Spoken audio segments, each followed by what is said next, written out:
Bismillahirrahmanirrahim. Assalamualaikum warahmatullahi wabarakatuh. Alhamdulillah, nahmaduhu wa nasta'inuhu wa nastaghfiruh wa na'udzu billahi min syururi anfusina wa min sayyiati a'malina.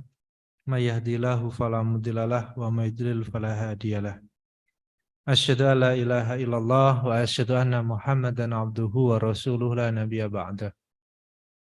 Rabbi syrah li sadri wa yassir li amri wahlul 'uqdatam min lisani yafqahu qawli amma ba'd.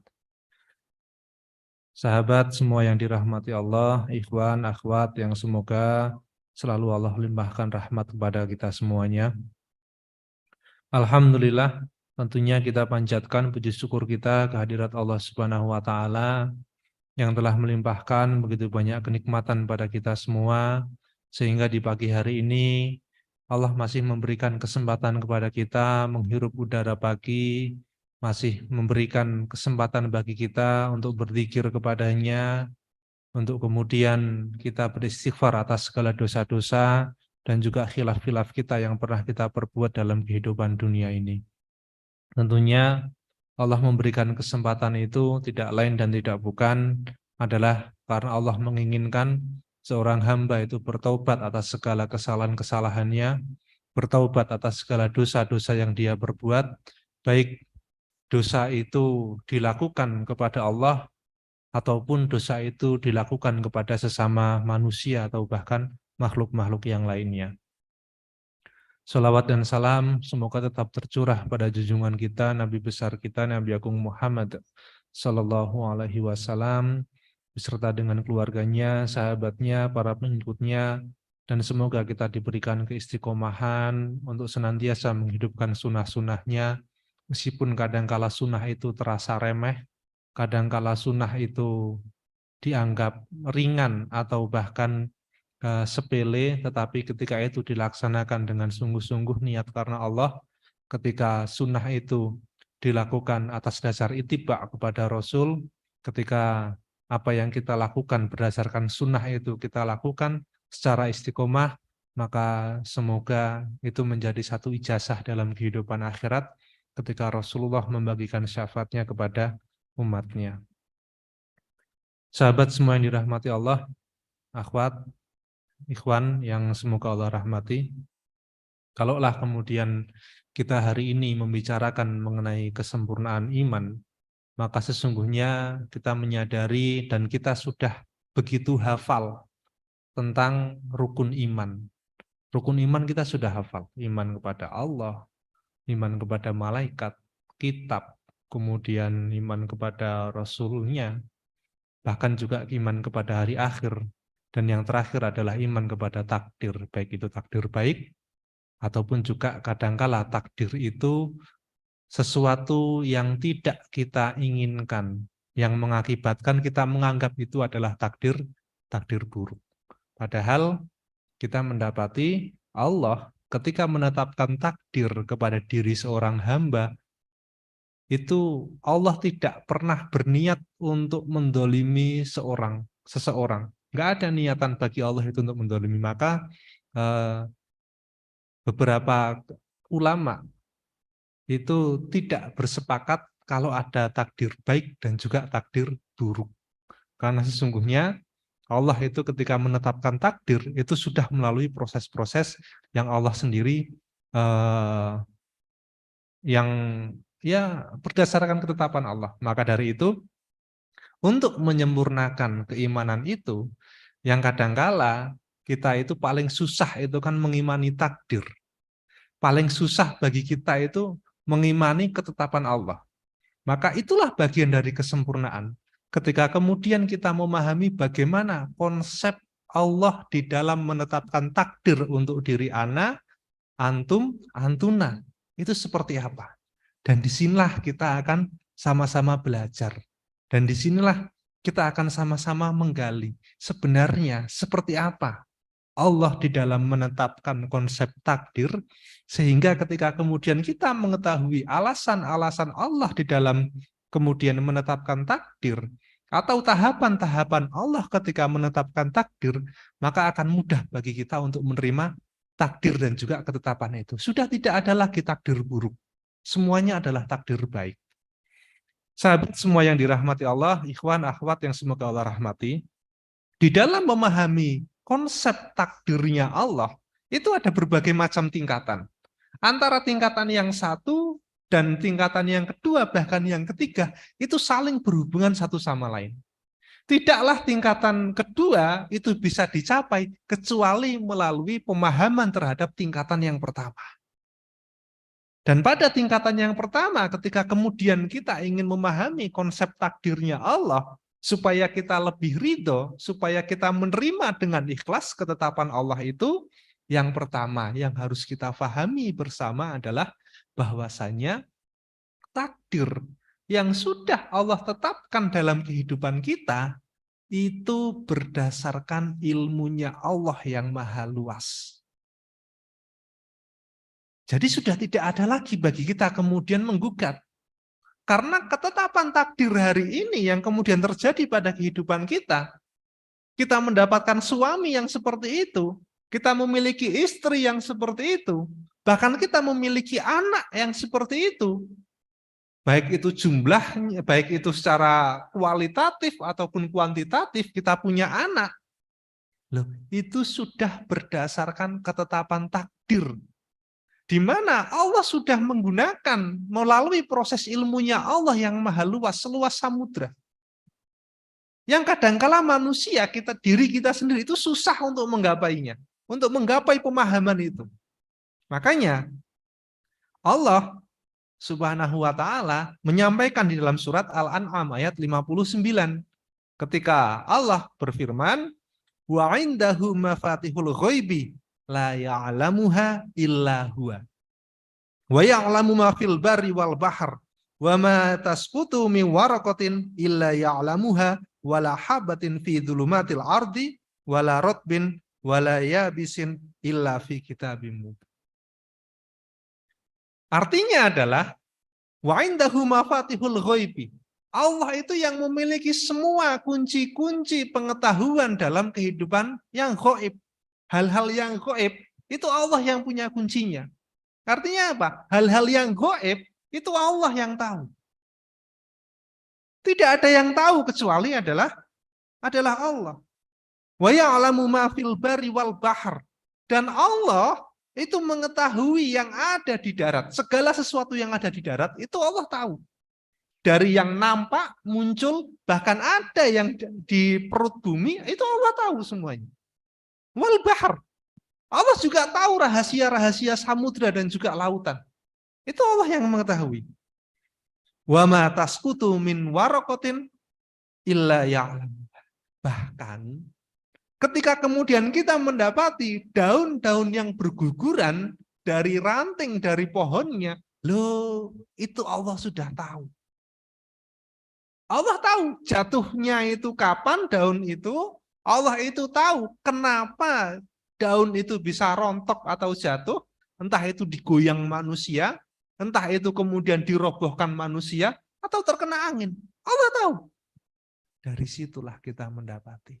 Kalaulah kemudian Allah saja tahu bahwasanya daun-daun yang jatuh itu tidak pernah luput dari penglihatan dan juga pengetahuan Allah, apalagi kehidupan kita. Dan kalau kemudian kita bayangkan, 1 detik saja, itu daun yang jatuh di seluruh muka bumi ini ada berapa puluh juta daun yang jatuh berguguran. Dan itu Allah tahu semua. Dan dari situ kita mendapati, kalaulah kemudian Allah mengetahui segala sesuatu yang ada di langit dan juga yang ada di bumi, berdasarkan ilmunya Allah yang tidak hanya global, tetapi juga begitu terperinci, apalagi terhadap keputusan yang Allah buat terhadap manusia. Atau ketika Allah menetapkan takdir kepada diri manusia, loh Allah itu sudah tahu. Makanya itu adalah tingkatan yang pertama, bagaimana kemudian kita memahami konsep takdirnya Allah. Konsep takdirnya Allah itu sudah berdasarkan ilmunya Allah. Dan Allah tidak akan mungkin salah menempatkan takdirnya kepada seseorang. Kalaulah kemudian Allah tidak mungkin salah di dalam menempatkan takdir, Allah pun tidak akan pernah salah memberikan takdir itu kepada diri kita ataupun orang lain. Karena Allah tidak, sebagaimana yang saya sampaikan tadi, Allah tidak pernah memiliki sedikit pun keinginan untuk mendolimi manusia. Nggak ada. Tidak ada sifat bagi Allah itu untuk mendolimi manusia, nggak ada. Kalau mendolimi itu kan sederajat ya. Mendolimi itu kan sederajat. Antara manusia dengan manusia itu mendolimi. Antara saya dengan Mas Falas. Loh, karena kami sama-sama manusia. Loh, bisa jadi saya mendolimi Mas Falas. Falas nih Mas. Faras. Nah, Mas Faras bisa mendolimi saya karena apa? Karena sama-sama manusia. Tapi kalau Allah ingin mendolimi manusia, loh hajatnya Allah itu apa? Loh, Allah itu nggak punya hajat untuk mendolimi manusia.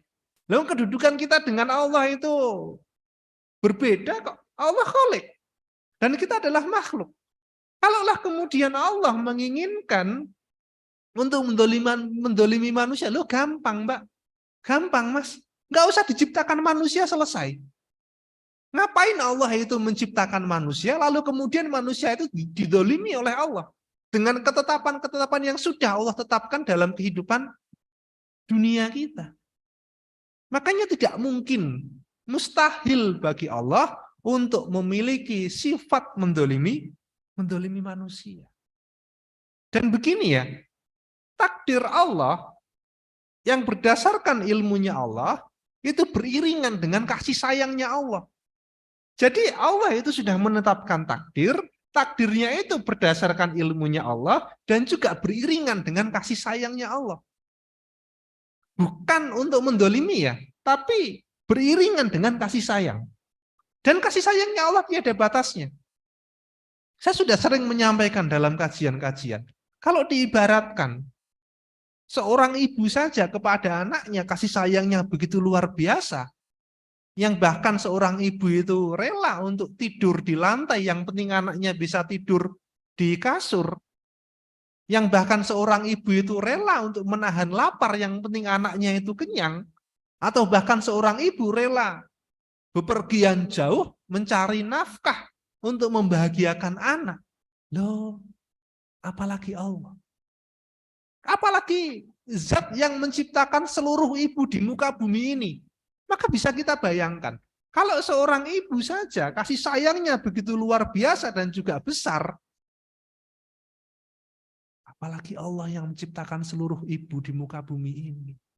Tentu tidak ada niatan bagi Allah, tentu tidak ada maksud tujuan Allah itu untuk mendolimi diri kita dan juga manusia.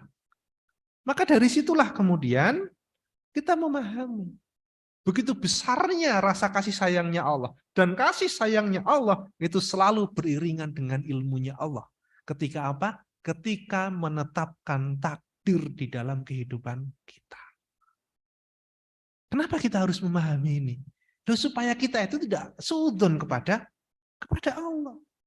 Ketika kemudian kita merasakan rasa sakit, kita ditimpa sakit, lalu kemudian kita bertanya, kok yang diberikan sakit malah saya?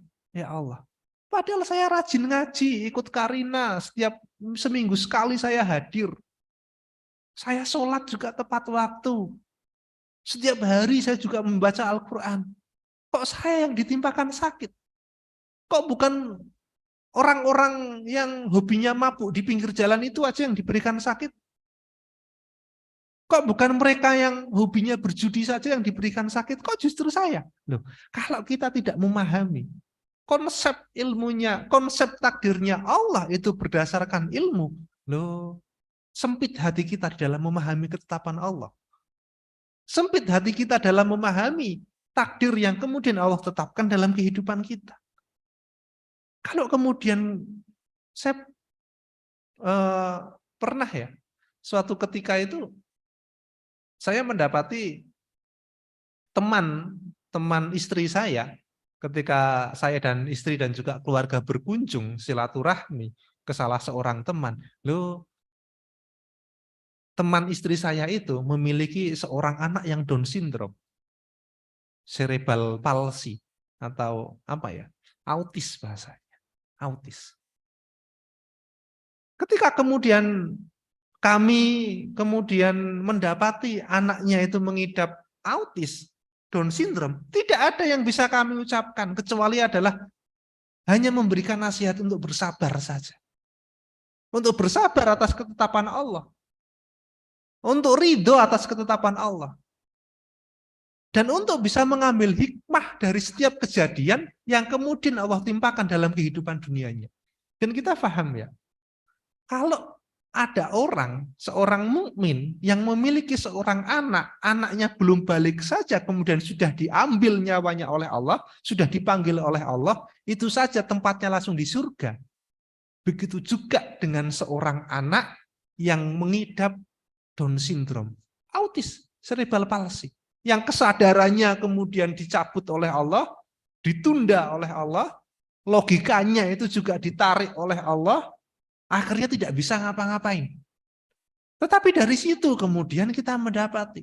Ketika kemudian kita mendapati ada orang tua, mohon maaf, yang memiliki anak Down syndrome atau autis, maka sampaikan kepadanya bahwa dia sedang dititipi oleh Allah seorang penduduk langit, seorang penduduk surga. Supaya dipelihara dalam kehidupan dunia. Sebentar.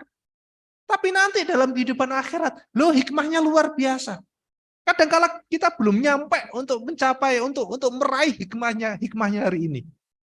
Tetapi pasti Allah itu akan memberikan hikmah. Kalau hikmahnya tidak hari ini, kalau tidak besok, loh pasti di akhirat. Sebagaimana yang disampaikan oleh Ibnul Qayyim al-Jauzi, ketika kemudian membahas anak-anak yang mengidap penyakit Down syndrome, maka kemudian Ibnul Qayyim al-Jauzi menyatakan, dalam kehidupan akhirat, loh hisabnya sangat ringan sekali. Cuma ditanyai satu pertanyaan oleh Allah, ata'arifuni, kenal nggak kamu dengan saya? Lalu kemudian anak-anak itu akan berkata, na'rifuka ya Rabbana, loh kami kenal engkau wahai Tuhan kami. Sudah, masuk ke dalam surga. Ketika kemudian masuk ke dalam surga, orang tuanya dibangkitkan setelah hari kiamat, lalu anak-anak itu akan menunggu di depan pintu-pintu surga untuk menjemput orang tuanya. Loh, harusnya kita tuh iri loh. Kalau kita tahu hikmahnya. Tapi kadangkala kemudian kita itu tidak bisa mengambil hikmahnya hari ini. Tetapi kemudian ketika kita menyadari, ketika kemudian kita meyakini bahwasanya proses takdirnya Allah itu berdasarkan ilmunya Allah, dan Allah tidak akan pernah mendolimi manusia, akan lebih lapang hati kita. Akan lebih enak hati kita di dalam menerima takdirnya Allah. Karena di dalam konsep takdir, itu yang didahulukan itu iman. Dahulukan dulu imannya, jangan logika dulu. Orang-orang yang kemudian selalu mendahulukan logika dalam kemudian untuk memahami konsep-konsep ilmunya Allah, loh kalau nggak kuat, kalau nggak sampai pemikirannya, nggak sampai logikanya, dan dipastikan tidak akan sampai logikanya, itulah yang menyebabkan seseorang tergelincir di dalam kehidupan dunianya, di dalam kehidupan ibadahnya. Dahulukan iman. Nggak usah hitung-hitungan dengan Allah, nggak usah ditunggu-tunggu hikmahnya. Allah itu yang tahu kapan akan memberikan hikmah itu kepada seseorang, itu Allah yang paling tahu. Kalau nggak seminggu lagi, ya 1 bulan lagi. Kalau nggak 1 bulan lagi, 10 tahun lagi. Kalau tidak mendapatkan hikmah dalam kehidupan akhirat, husnudon kepada Allah bahwasanya Allah akan memberikan hikmah itu dalam kehidupan akhirat. Sebagaimana Ibunda Aisyah. Ibunda Aisyah itu salah satu doa yang paling dilazimi Ibunda Aisyah radhiyallahu anha itu apa? Apa, Mbak? Berdoa untuk dikaruniai anak. Tapi dalam kehidupan dunianya, selama hidup di bumi, selama hidup dalam kehidupan dunia, pernah nggak Ibunda Aisyah memiliki anak? Enggak. Tetapi selalu berdoa kepada Allah. Kenapa? Ibunda Aisyah selalu berdoa kepada Allah, tidak henti-hentinya berdoa kepada Allah. Karena Ibunda Aisyah tahu Beliau berdoa kepada Allah untuk meminta dikaruniai anak, belum diberikan, tapi masih terus berhusnudon kepada Allah, terus-menerus berdoa, sampai kemudian meninggal dunia tidak memiliki anak, tetapi Ibunda Aisyah tahu dan juga paham, dalam kehidupan akhirat mudah bagi Allah itu untuk memberikan anak kepada Ibunda Aisyah. Dan disitulah hikmah. Hikmah itu tidak perlu ditunggu, Mbak. Hikmah itu tidak perlu ditunggu, Mas. Tapi ketika kemudian kita menetapkan husnudon kita kepada Allah, mudah bagi kita itu untuk memahami konsep takdirnya Allah. Makanya memahami takdirnya Allah itu jangan menggunakan logika dulu. Gunakan iman dulu. Nggak sampai kita. Kalau kemudian kita melihat bos kita saja, atau ketika teman-teman ada yang bekerja di perusahaan, kalau perusahaan jasa keuangan misalnya, seorang marketing itu akan berpikir masalah marketing, masalah target saja. Itu kalau divisi marketing. Tapi coba direktur. Apakah kemudian direktur hanya akan kemudian akan hanya kemudian memandang sisi marketingnya saja ketika menetapkan satu keputusan? Enggak. Helikopter view yang dipakai. Bagaimana kemudian sisi marketingnya, bagaimana kemudian sisi operasionalnya, resikonya seperti apa. Loh, kalau direktur saja, kalau seorang bos di perusahaan saja, itu menggunakan helikopter view untuk melihat sesuatu. Padahal kita mendapati ilmunya manusia itu hanya seujung kuku. Apalagi Allah. Yang kemudian Allah bisa melihat semuanya. Allah bisa melihat hal-hal yang gaib. Baik nanti yang akan datang 10 tahun lagi itu seperti apa, 3 hari lagi itu seperti apa, Allah itu tahu. Makanya dari situ kita mendapati dosa besar bagi mereka yang menggugat takdirnya Allah. Padahal Allah ketika menetapkan takdir, itu sudah berdasarkan ilmunya Allah. Kalau kemudian kita datang ke PKU, akhwat mohon maaf, ketika kemudian kita mengalami sakit karena kolesterol atau karena apa, kemudian dokter yang notabene-nya kita meyakini bahwasanya dokter itu adalah orang-orang yang berpendidikan, itu memberikan nasihat kepada kita, gorengannya dikurangi, Mbak. Di stop makan gorengannya. Makannya diganti makanan-makanan yang dikukus. Kalau minum teh, gulanya dikurangi. Kopinya jangan banyak-banyak. Loh, kita tenang nggak? Dan kita menerima nggak? Kita akan menerima. Karena apa? Karena kita mendapati dokter itu notabene-nya adalah mereka orang-orang yang berpendidikan. Dan mereka spesialis terhadap hal-hal yang berkaitan dengan kesehatan. Loh, kalau kita tenang diberikan nasihat, kalau kita tenang diputuskan oleh seorang dokter, mulai hari ini nggak boleh lagi makan gorengan, kita akan manut. Padahal kita mendapati ilmunya manusia itu hanya seujung kuku. Kok kemudian kita menggugat takdirnya Allah? Padahal Allah itu ilmunya seluas samudra. Loh, sama manusia saja kita nggak mengganggu gugat, kok sama Allah kita mengganggu gugat? Loh, yang salah siapa, Mbak?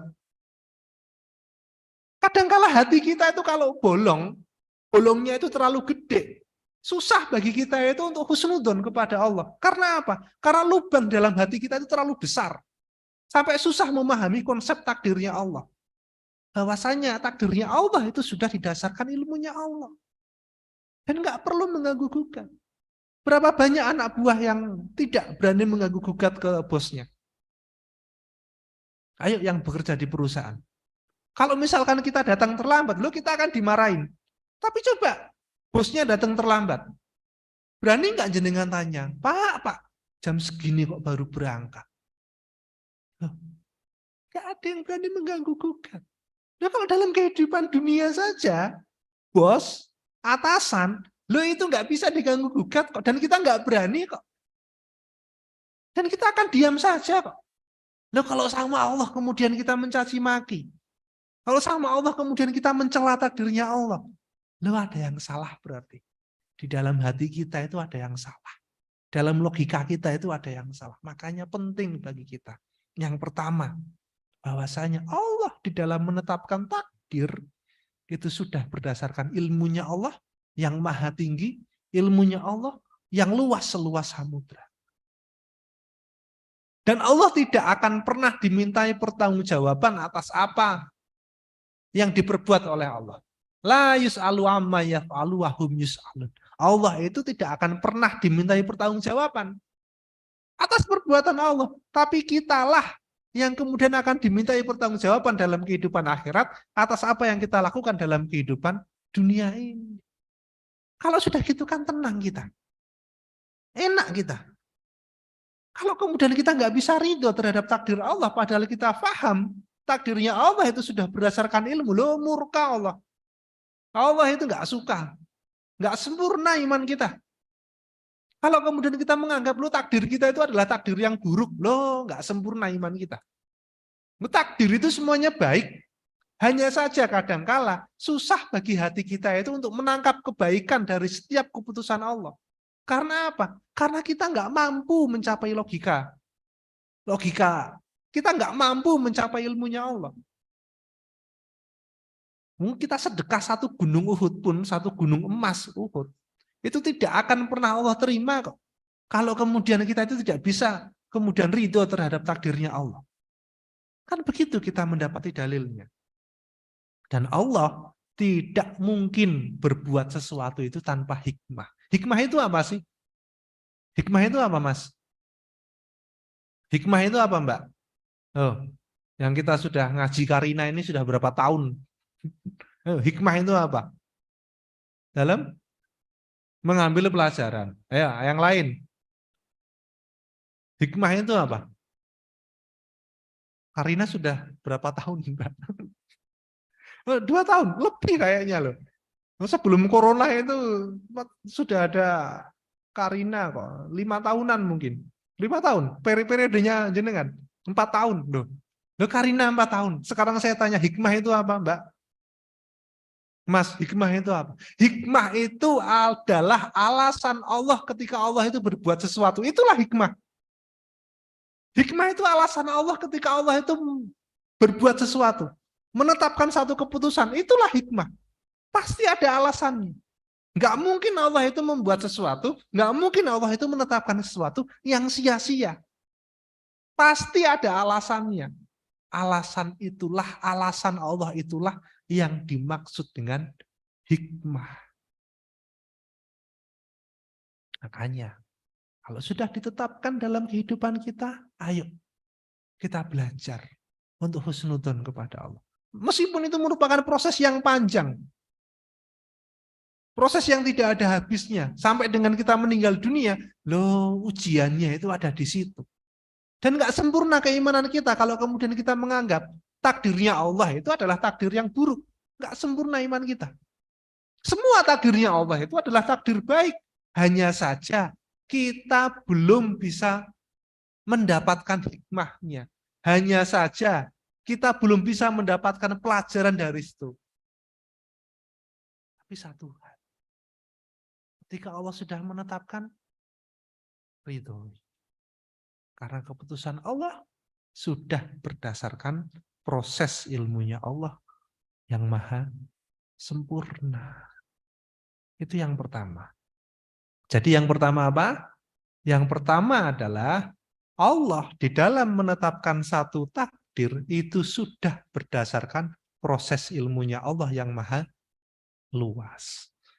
Yang kedua adalah kalau sudah Allah itu menetapkan takdir berdasarkan ilmunya Allah, maka ketika bicara masalah takdir pada tingkatan yang kedua, takdir itu adalah Alkitabah.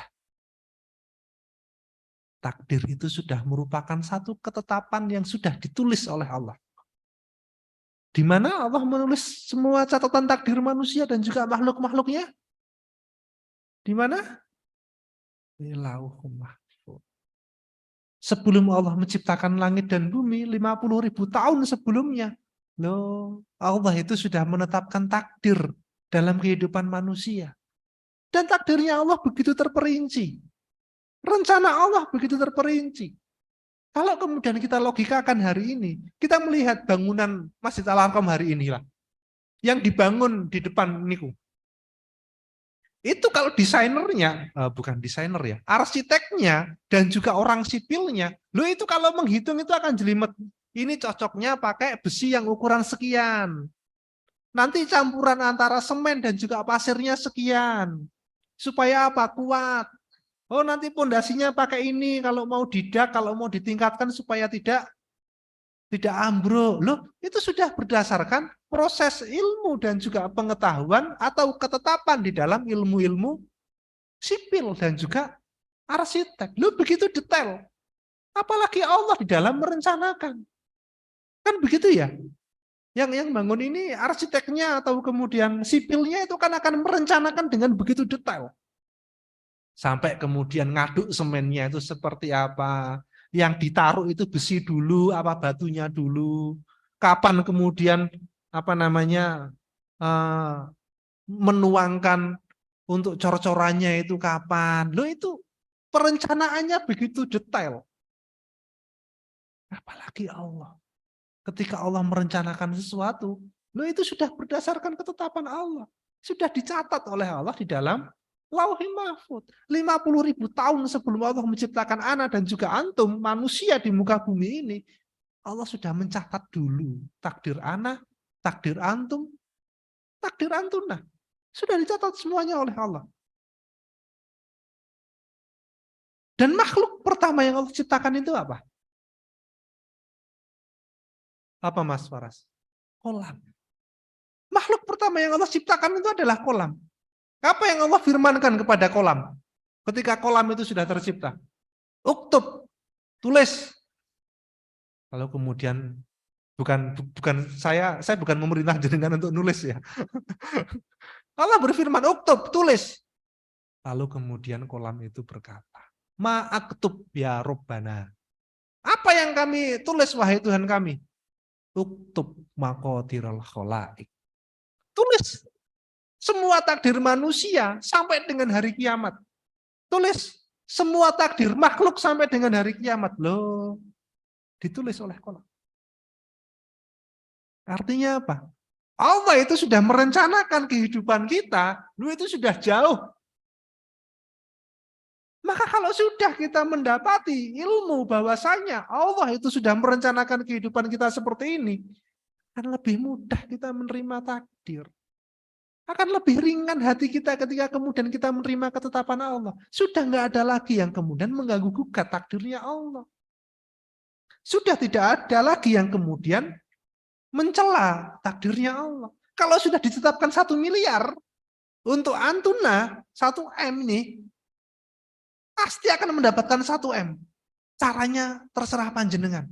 Jenengan mau ambil cara yang halal, panjenengan mau ambil cara yang haram, panjenengan mau ambil cara yang subhat, tetap jenengan akan mendapatkan 1 miliar. Kalau ketetapan Allah itu jenengan dapat 1 M.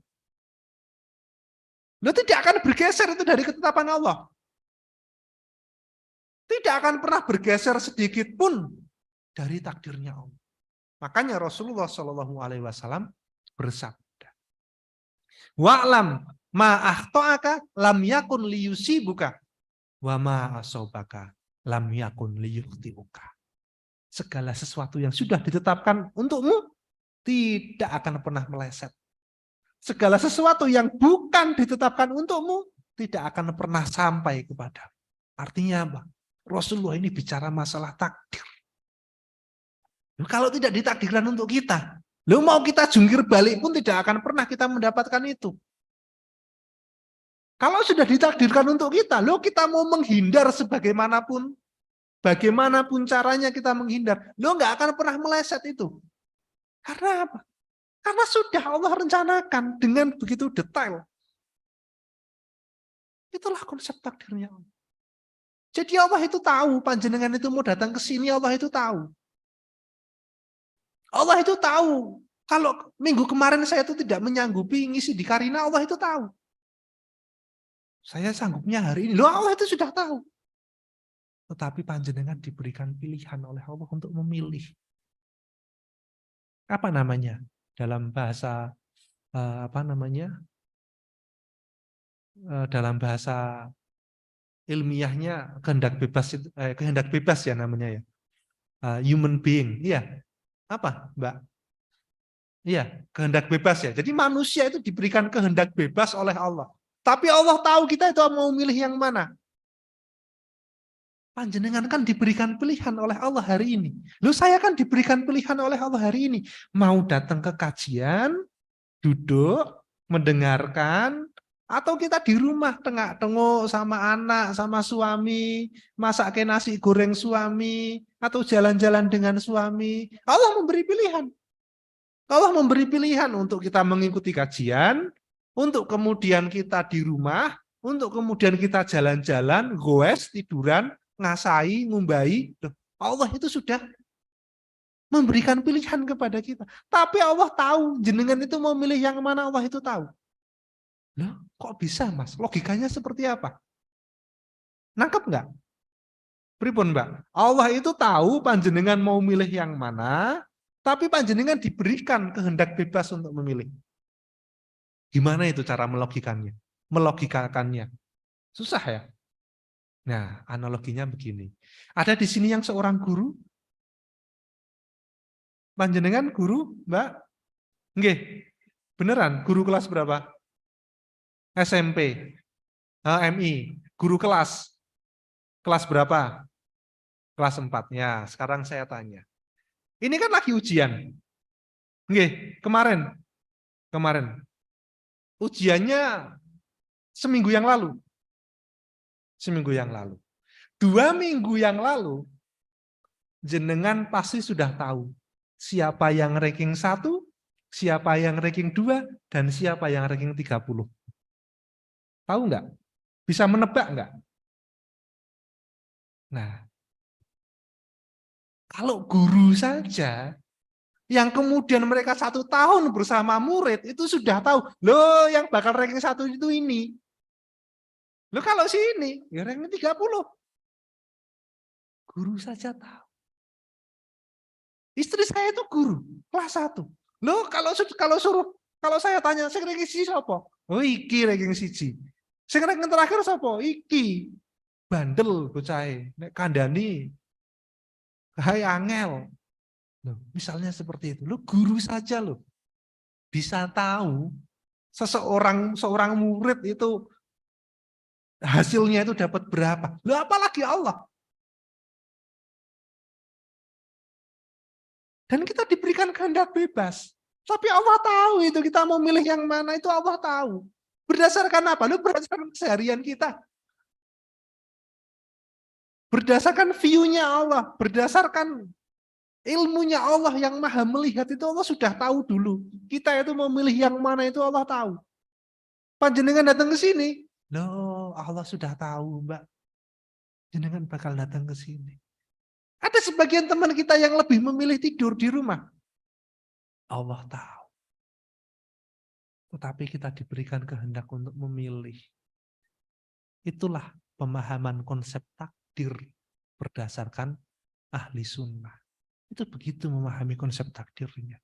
Bukan lantas kemudian semuanya, bahkan nanti kita masuk ke neraka pun itu Allah sudah yang menetapkan. Berarti kita nggak perlu ibadah dong. Loh, kalau Allah itu sudah menetapkan seorang di neraka, Allah itu sudah menetapkan seorang di surga, loh ngapain lagi kita berusaha dalam kehidupan dunia? Loh, itu pemahaman yang salah. Karena manusia tetap diberikan kehendak bebas. Allah itu menuntun panjenengan datang ke sini untuk kemudian kita sama-sama belajar konsep takdirnya Allah. Karena Allah tahu besok itu jenengan bakal ngapain. Jenengan akan mengambil pelajaran dari sini itu untuk apa? Itu Allah tahu. Bahkan sampai nanti dalam kehidupan akhirat kita, Allah juga tahu. Tapi kita diberikan kehendak untuk memilih. Jenengan mau memilih jalan yang kanan, memilih jalan yang kiri, atau memilih jalan alternatif. Allah sudah tahu itu. Karena ilmunya Allah maha luas, karena ketetapan Allah sudah berdasarkan ketetapan yang Allah catat dalam Lauhul Mahfuz. Tidak akan pernah bergeser dari takdirnya Allah sedikit pun. Sahabat semua yang dirahmati Allah, yang pertama tadi kita belajar. Kita memahami takdirnya Allah, sudah berdasarkan ilmunya Allah yang maha luas. Dan yang kedua, takdirnya Allah itu sudah berdasarkan ketetapan Allah. Dan tetap kita diberikan kehendak untuk bebas memilih. Tetapi Allah sudah tahu. Yang ketiga adalah takdirnya Allah, ketetapan Allah. Loh, itu miliknya Allah. Itu miliknya Kholik. Itu terserah bagi Kholik. Terserah bagi Allah, itu mau ngapain aja dalam kehidupan kita, itu terserah Allah. Dan itu merupakan ujian bagi kita.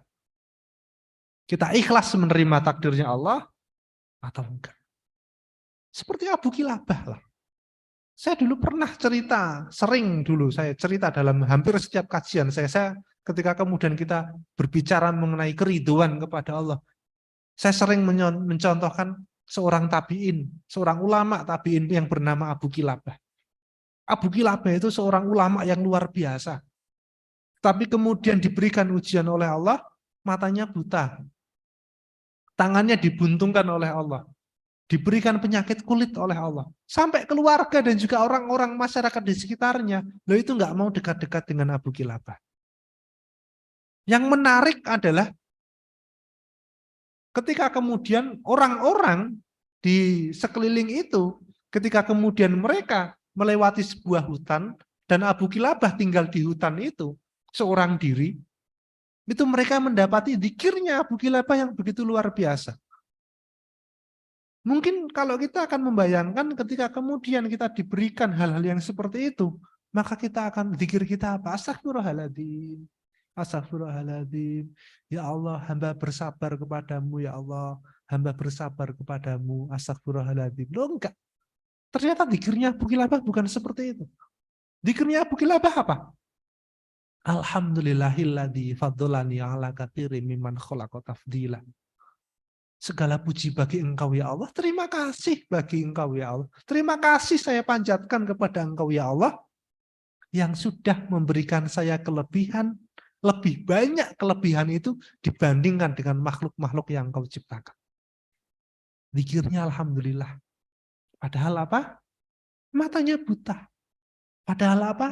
Tangannya buntung. Berpenyakit, penyakit kulit, bau, mambu. Nggak ada orang yang mau dekati. Tapi karena zikirnya yang begitu luar biasa dan kita berhusnudon kepada Abu Kilabah, bahwasanya zikirnya diterima oleh Allah, keriduannya terhadap takdirnya Allah diterima oleh Allah.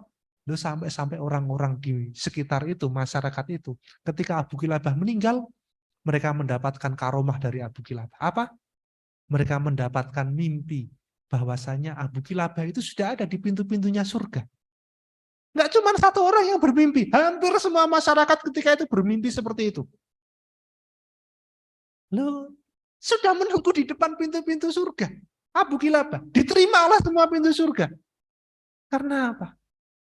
Karena menetapkan keriduan pada takdir yang sudah Allah tetapkan dalam kehidupannya.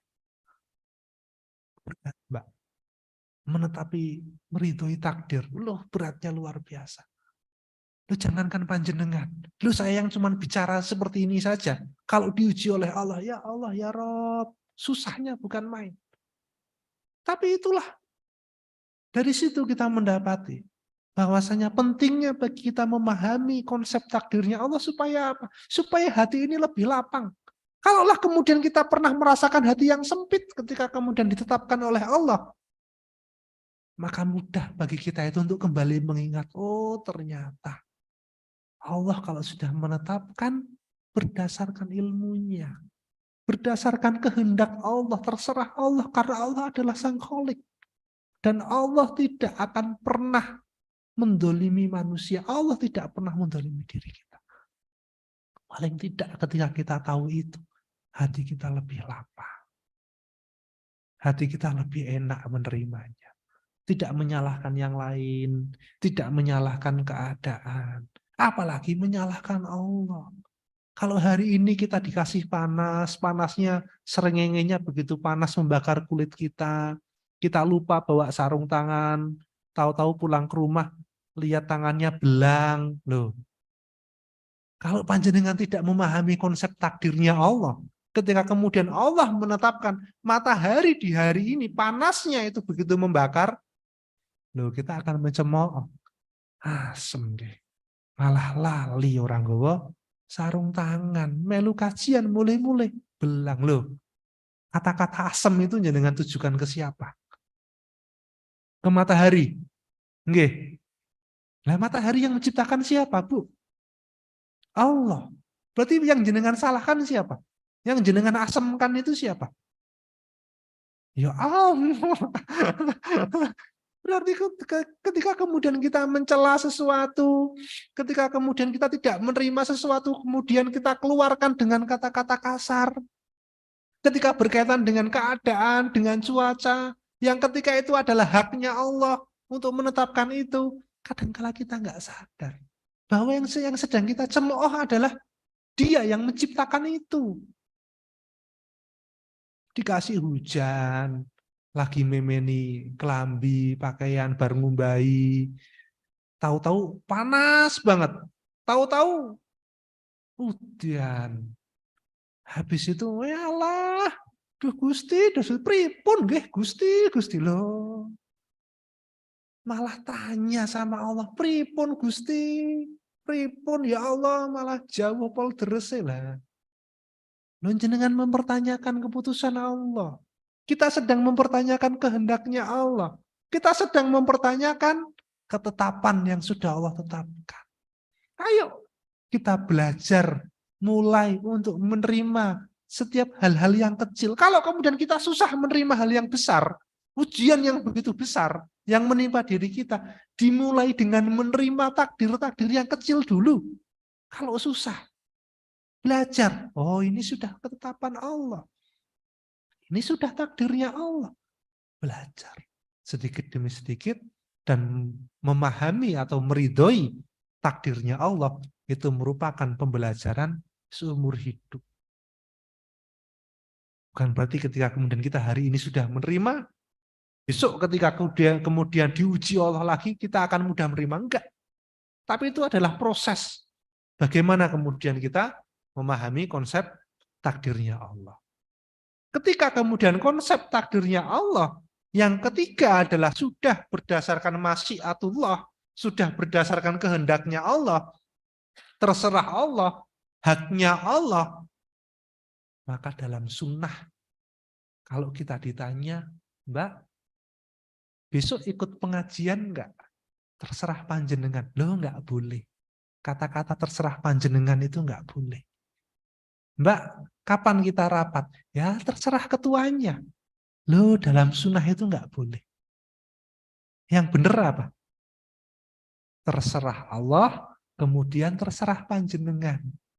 Kalau kemudian kita bicara terserah jenengan, loh kita itu sedang meniadakan masyiatullah. Kita itu sedang tidak menganggap keputusan Allah. Mbak, kapan ya NA itu plesir ke Jogja, yuk terserah jenengan loh. Terserah Allah, kemudian terserah jenengan kalau ada uangnya. Loh, itu baru yang benar. Panjang. Iya nggak apa-apa, tapi kan selamat kita. Begitu nggih? Itu yang ketiga. Jangan singkat-singkat.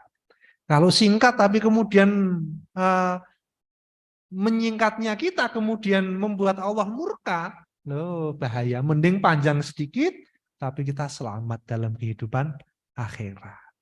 Yang keempat adalah memahami konsep takdirnya Allah. Yang keempat adalah Allah itu adalah Khalik, sedangkan kita adalah makhluk. Dan kita diwajibkan untuk menetapkan husnudzon kita kepada Allah. Mekanten yang bisa kami sampaikan, kurang lebihnya mohon maaf. Kalau ada pertanyaan disambung nanti, tapi karena barangkali saya belum bisa menjawab, di off-kan ya, saya malu bukan saya salah jawab. Bukan nanti ada yang menggugat. Kalaupun salah ya, yang menggenggam kebenaran adalah Allah. Mekanten nggih Bapak Ibu yang dirahmati Allah, dari sini kita sama-sama belajar, ayo ketika kemudian kita mendapati setiap keputusan Allah yang Allah hadirkan dalam kehidupan kita hari ini, ayo kita mulai belajar satu persatu dari tingkatan yang pertama, kedua, ketiga, dan keempat. Semoga ilmu yang kita dapatkan hari ini, pemahaman yang kita dapatkan hari ini bisa menjadikan kita sebagai seorang muslimah yang betul-betul mendapatkan keridhaan Allah, baik dalam kehidupan dunia ataupun dalam kehidupan akhirat. Astagfirullahaladzim, billahi fisabilil haq, fastabiqul khairat. Wassalamualaikum warahmatullahi wabarakatuh.